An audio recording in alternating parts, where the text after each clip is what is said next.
Hi everyone! Welcome to my mini vlog. Today, we're unboxing something super exciting item. Kung mahilig kayo sa mga gamit pang kusina or panluto, para sa inyo ang video na to. So, let's go!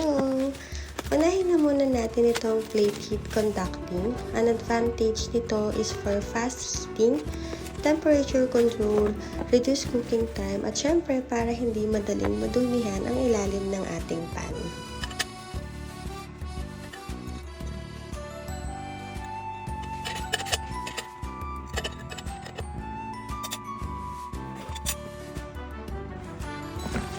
Next naman itong 4 set of non-stick cookware set frying pan with 7-in-1 kitchen non-stick silicone cooking tool set with rack holder.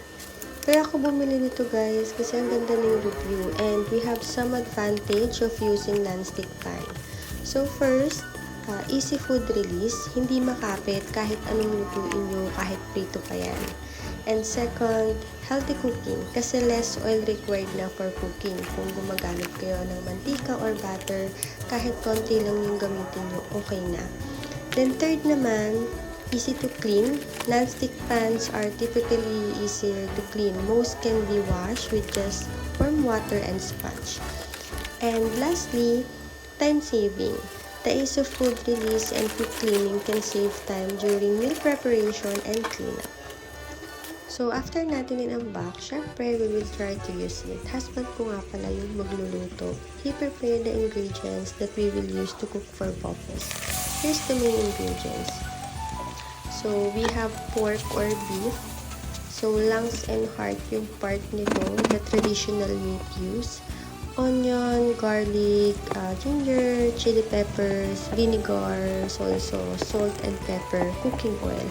And yung optional ingredients is carrots, bell peppers, radish or labanos, bay leaves, and sugar.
So, we're done. We have Bopos na. If gusto nyo rin ng ganitong item guys, ilalagay ko na lang sa comment section. Check nyo na lang.